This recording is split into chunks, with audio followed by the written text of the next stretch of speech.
everyone, welcome back to another episode of Print Shift Repeat. If you're here for the silly masked man with the pink Glock, this is no longer where you find that kind of content. You'll find that on my main channel, which is PSR. YouTube, Google, PSR. But this content has shifted to a second channel in which I talk about my other passion in life, which is motorsports, motorcycles, and cars. And today we're doing a overview of my very first track day at Road Atlanta. If you're wondering why I'm not wearing my goggles today, I just got a little hot. You get to see these caterpillars that I have on my face. I hope you enjoy them. So, about Road Atlanta. Road Atlanta is a racetrack in Braselton, Georgia. I got to the track at around 5 a.m., very early. It was still dark. Now, the track day org that I did this track day with was N2 Track Days. So, big shout out to N2 for providing a great track experience. If you're not familiar with track days, they are basically days where you go get to either ride your bike or drive your car on a closed course that doesn't have any speed limits. This doesn't mean that there's no rules per se, but you're there to try to stretch the limits of what you can do as a driver or a rider with your machine, and that is what makes track days so awesome. So no, this isn't a race. A lot of people think that because you're riding on the track that you are racing, and that's not the case. There are plenty of races that go down at various tracks across the country. This is not a race. The way you win a track day is you don't crash. This track day, thankfully, I won, because I didn't crash. There are a lot of exciting things to share about this track day, and I'm gonna go through my fast lap, and I'm gonna go through just kind of the experience throughout the day, how I felt on the bike, which of course I've talked a lot about on this channel now. It is the Ninja 400 that I set up kind of for a sportier ride, and we'll talk all about how that felt. So what do you say? Let's get into it. So this was my first track day in 5 years, believe it or not. I took quite a bit of a break before getting back into it. Probably got at least 15 to 20 track days that I've done, 5 years ago.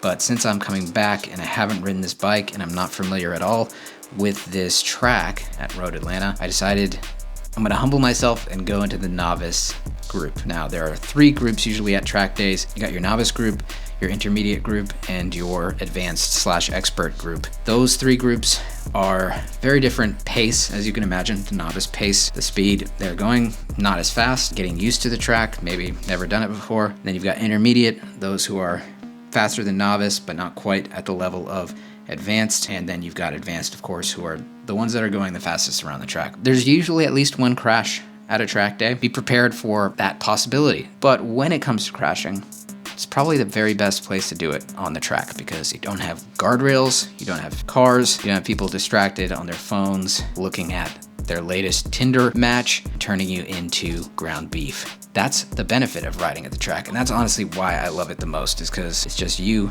and the bike and the track. All right, so as far as the track goes, Road Atlanta, super fun track. A lot of flowy parts, but a lot of stop and go at points. It has a really long back straight. There are a total of 12 corners, a lot of elevation change, really cool S sections, chicanes. Pretty much has about everything. You don't really see it when you see it on TV, how much elevation change there is, but it really is quite a bit, and it adds to the challenge and excitement of this track. So we're going to start off in the first session in novice, and you'll get an idea of just the track so I can show you kind of what it's like. This was, like I said, my very first session of the day. And then after this, we'll look at kind of how I improved throughout the day.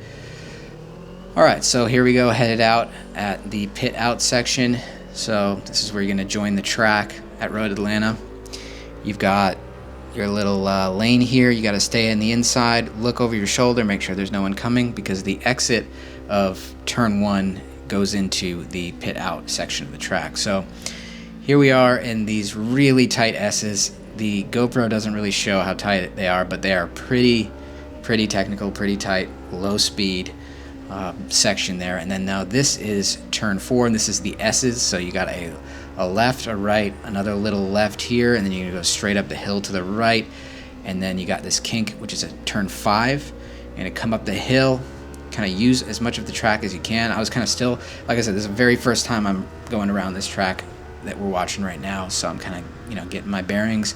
Got the back straightaway here into turn 6, which is much faster turn than it looks when you approach it. You can carry a lot of speed through here, especially on a small bike. And then you're going to slow it down for turn 7, which is more of a kind of directly, kind of like a 90-degree corner there. and then you're going to go onto the back straight, which is pretty damn long. And so you got this little turn here, which is technically turn 8, and then you're going to just pin it here. Ninja 400 not going super fast, but I was able to achieve a top speed of 124 on the speedo, which is kind of impressive for this little Ninja 400, honestly. Here we don't reach that top speed, but as you can see, I come across someone else here, and like I said before, we're just getting our bearings. This is the very first lap of the first session. This guy took a little bit of a weird line into that, but he's still figuring it out just like I am. Coming up the hill here, this is turn 11, little kink here, and then into the last turn, which is turn 12. He's slowing down quite a bit here. And I'm in third gear coming through here, trying to get the drive out of here. I'm not sure what kind of bike this guy's on, but it's definitely got more power than mine. Well, maybe this is a Ninja 400, actually. He might be on a 400 or something. He's pulling away from me. I'm not sure what kind of bike it was.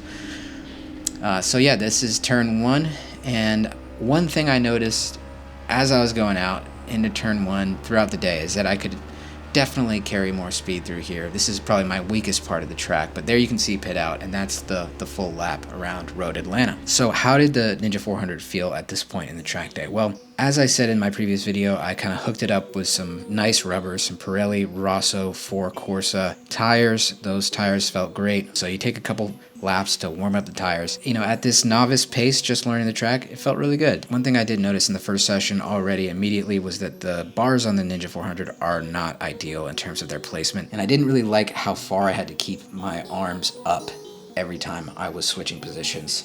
Going through those chicanes, you could definitely tell that the bars should just be lower on that bike if you want to be riding more aggressively. So as I got more comfortable on track, started to pick up the pace, one thing I immediately noticed was the frustration of riding a small bike with bigger bikes, especially on this track. So there was this girl that I was behind who was on a ZX6R Kawasaki. I just couldn't find a proper place to pass. In the novice group, you can only pass on the straightaways. I was not about to pass her on the straightaway with my little Ninja 400. And she's probably about the same weight as me, probably got at least 70 horsepower on me. So every time I would go into turn 7, which is coming onto the back straight, I would get right up close to her, and then especially on turn 12, I would get right up close to her, but I would never be able to pass her. And on the very first session, I also noticed that she had quite a moment coming out of turn 5 where the front end will get really light, even on the little Ninja 400, and on her bike, she was leaned over and the tires weren't warmed up, and she almost had a high side, and I think I got it on camera.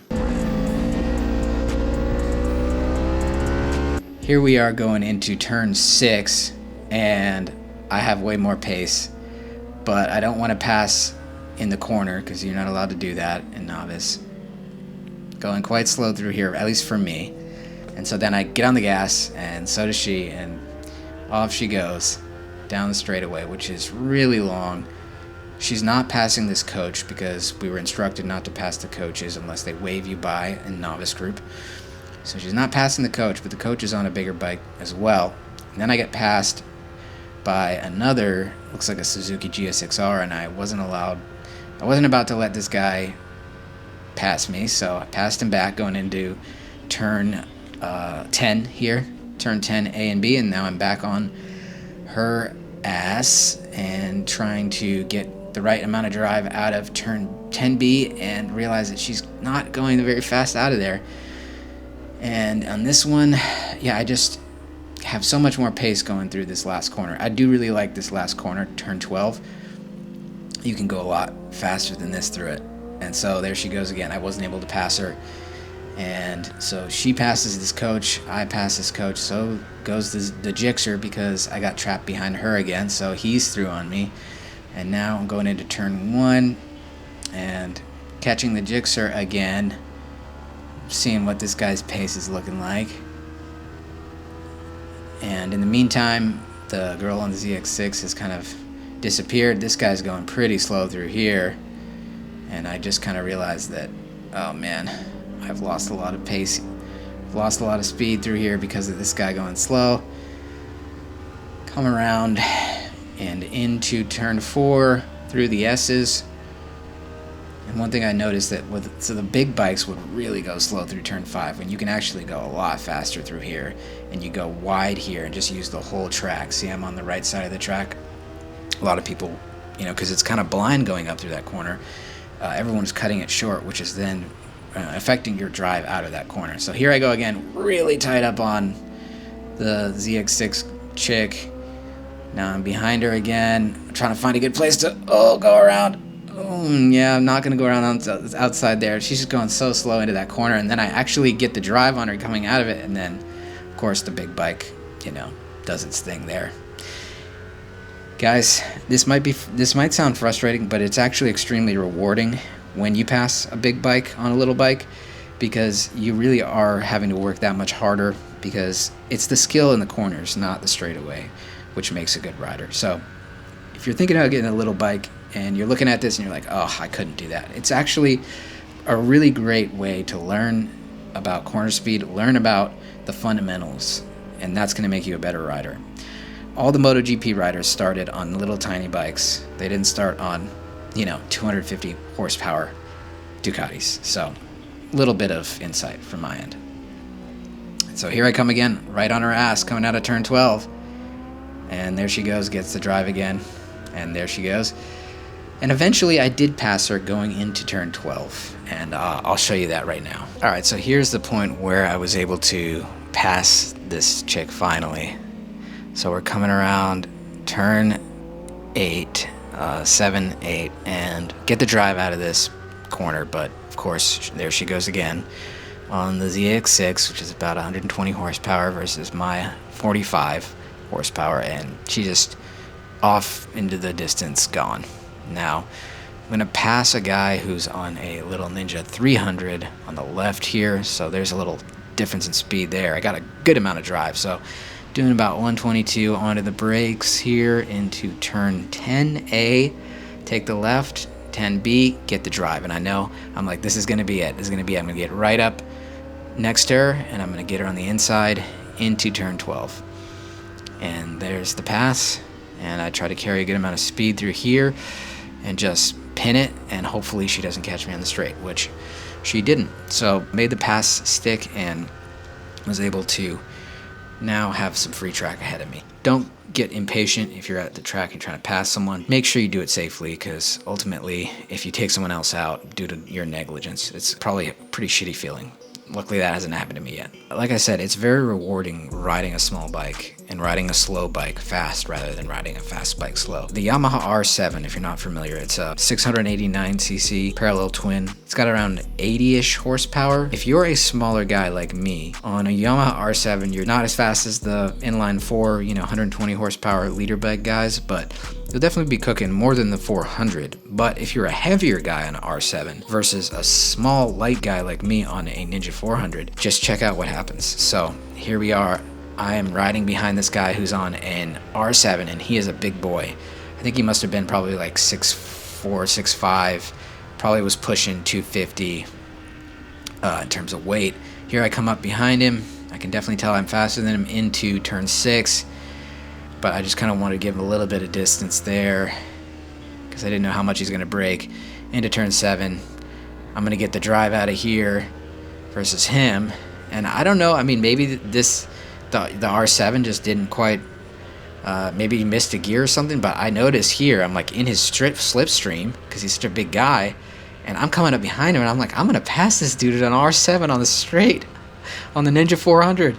And here we go, I go around the left of him, I gave him plenty of room, but I passed him on the Ninja 400. He's on an R7, because I had the weight advantage, and I was able to get in behind his slipstream because he was creating that big, basically blocking all of the wind for me, and that's why I was able to get up inside him and pass him on the straight, which I thought was pretty insane. That was a very pleasant surprise. The Ninja is no slouch. Even though it's a smaller bike, on track, all of that stuff is not as important. Like I said, obviously you're going to get gapped by the bigger bikes on the straightaway, but you will catch them in the corners, and even impossible to pass an R7 if you're a small dude, and the other guy's huge. All right, so after lunch, I kept riding at Novice, even though I felt like my pace was probably ready to go into intermediate. I just wanted to get a bump from the coach, not ask for one. I was out on a lap, and I had some, free track ahead of me, and I just kind of was riding at what I felt like was a good pace, and within my limits, but it felt like I was getting slowly faster and faster. So come around turn 5, and then as I'm going down the straight, I see coach passes me, and I'm thinking, okay, maybe this is my chance to show him that I can stay with him. So here I go into turn 6. He's dragging me here. I don't know, he's on like a R6 or a ZX6, I think. And going into turn 7, coming out, he's gonna check over his shoulder. Oh, still there. So I'm still with him. And this is kind of when I know, okay, this is maybe an opportunity for me to show him I can ride at intermediate pace, because I could feel that he was going, pretty good for Novice. So, so I look down here at this point and notice my speedometer is not working, which is something new I hadn't noticed. And then I have a check engine light on, and so I don't get too distracted by it. I just kept riding. I wasn't too worried about it. I did notice some kind of pops from the exhaust, and here I go. Here he goes around turn 10B. He checks over his shoulder. I'm still with him. Still going, and I'm staying with him, and here we go. We're reaching some traffic here, coming up on some riders, going a little bit slower. He gives me a thumbs up, looks around his corner, so I could tell, he looks back, gives me a thumbs up, that I'm doing something right. He's probably maybe I'll get bumped to the intermediate group. And so after riding with him for a couple laps, came back in and pitted in. And he said, I think you're ready for intermediate bump. So he gave me the bump to intermediate, and I went ahead and got my little intermediate sticker. So after I got bumped to intermediate, I immediately started kind of picking up the pace a bit more. Felt like I was within my limits, but also, pushing them a little bit. That's how you want to do it, in my opinion. The best way to go through a track day is to try to just slowly get better throughout the day. All right, so on that session where I got bumped up to intermediate, I did notice, like I said, the speedometer had quit and was at 0, and then I saw that there was a check engine light, and I was wondering what the hell was going on, and eventually I figured out that the rear wheel speed sensor bolt had walked out and fell off. So when that bolt walked out, the rear wheel speed sensor wasn't working, and therefore I was getting a lot of backfiring on the exhaust that I wasn't getting before. And after I was able to figure out what it was and fix it, that stopped. So if you hear a few pops on these last laps, you'll know what it is. Speedometer on my fastest lap wasn't working, so we can't really tell how fast I was going through these corners. We're gonna watch it anyway. So this here is my very fastest lap around this track that day.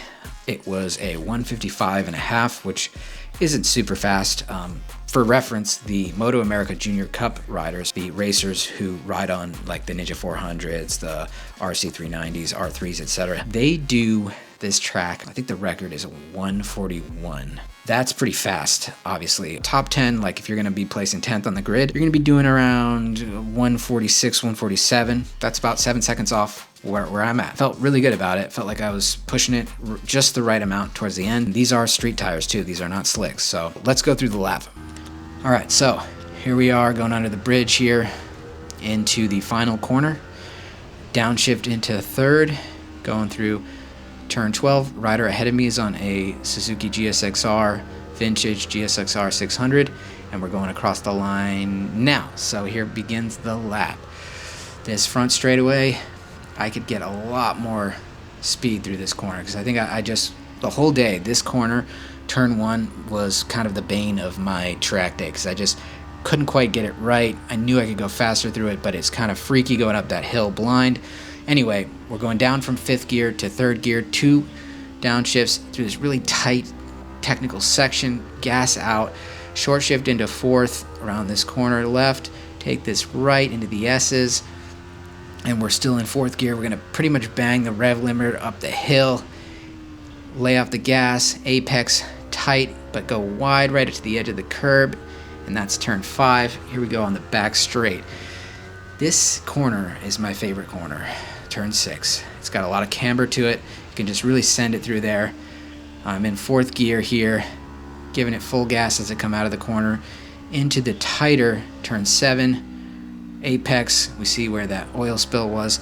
out of the corner, and here we are. I'm still behind this GSXR 600, which makes me feel good. There he goes in the distance, but I am shifting into 6th gear here, just going down the straight as fast as I can. This little Ninja 400. The top speed, like I said, I got was the top speed was 124, so I feel like it's not too bad for such a little bike. Here we are going, braking just after that Motul sign around the 3rd braking marker. I could probably brake later, but here we go into turn A, 10A, and 10B, giving it gas up here, up the hill. The front end, you can see, gets a little light here. Come over the crest, down. We're in 4th gear now. We're going to downshift into 3rd, go through that turn 12, and onto the front straight, and we're about 155 now. The end of the lap there. So that there is my fastest lap around Road Atlanta. I did a 155 like 8 or 9 as well, so I did 2 pretty consistent 155s, and felt like that was a pretty good pace for my first day. Alright, so that was my track day at Road Atlanta with the Ninja 400. I had an absolute blast. N2 put on a great track day. I would love to come back again this following season, see how I can do on the Ninja 400. It would also be really cool to turn the Ninja 400 into a dedicated track bike with some track fairings. Norton Motorsports makes some really cool GP style fairings for the Ninja 400. I think it would be a really cool project, maybe over the winter, to turn it into a dedicated track bike. I still do want to do street riding vlogs and potentially some reviews of street bikes. If that's something you want to see, let me know. Also, if you liked this track day recap, let me know. I will do more in the future. And there's also a new bike reveal coming up pretty soon on the channel. This is something I do out of just love for bikes and love for making content. I don't really make any money off this channel. I'd love to grow it, and you guys watching it, I'm just very grateful. So thanks you guys for watching another episode. We'll be back with one soon. Love you guys. Bye.